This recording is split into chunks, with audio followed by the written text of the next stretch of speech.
Ibu, bapak lan sedherek ingkang kinasih, sugeng pepanggihan wonten ing dalan Padang.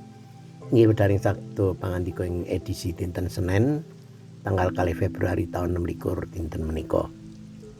Saderengipun kita nampi wedharing sabda, sumangga sami sembahyang langkung rumiyin. Rama kawula kasuwargan, kawula ngaturaken panuwun awit saking ken paduka nuntun kawula wiwit enjing ngantos dumugi dalu kawula ngancik mirengaken wedharing sabda. Kepareng kawula nyuwun pepadang saking paduka Gusti supados kawula mangertosi sabda pangandika paduka. Lamarah kurbanipun Gusti Yesus kawula ndedonga. Amin. Bapak Ibu lan sedherek, jejering dalan Padang wonten ing dinten menika dayanipun kasetyan, dayaning kasetyan.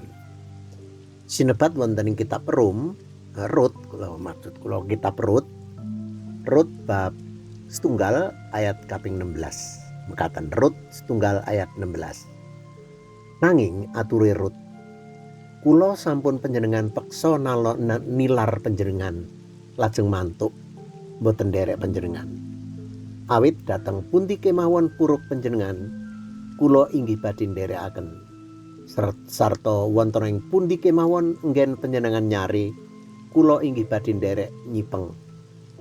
Bangsa panjenengan inggih bangsa kula, Gusti Allah panjenengan inggih Gusti Allah kula. Bapak Ibu lan sedherek, wonten ing TikTok kula nate ningali bapak kesepuhan badhe minggah bis kangelan. Lajeng semahipun ugi sampun sepuh nyurung bokongipun bapak supados saged minggah bis. Nah, lajeng wonten narasi komentaripun, siapa yang setia sampai tua bukan anak karena anak punya kesibukannya masing-masing. Yang setia sampai mati adalah pasangan hidup kita, pasangan nikah kita. Pangandikanipun Gusti ing dinten menika wonten ing kitab Rut menika magepokan kalian kasetyan.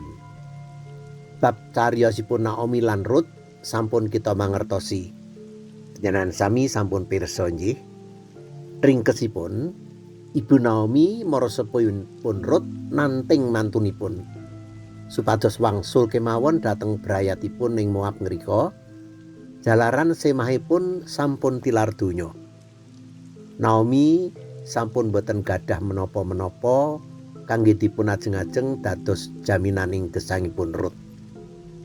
Ewa semanten Rut tetep kekeh mboten purun wangsul kangge nilaraken Naomi mara sepuhipun menika.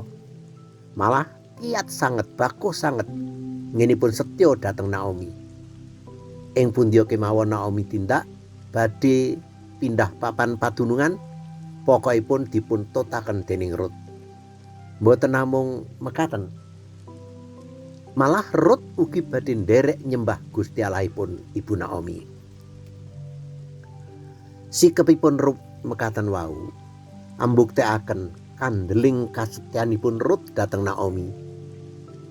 Kasetyan wau tuwuh saking manah lan pikiran krana pengalamanipun gesang sesarengan kaliyan mara sepuhipun, lajeng tuwuh pengajeng-ajeng kangge masa depanipun.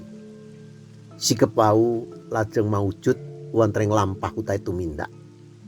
Tumrap Rut wujuding kasetyan wau kabukten nggenipun terus ngetutaken bangun turut dhateng Naomi mara sepuhipun.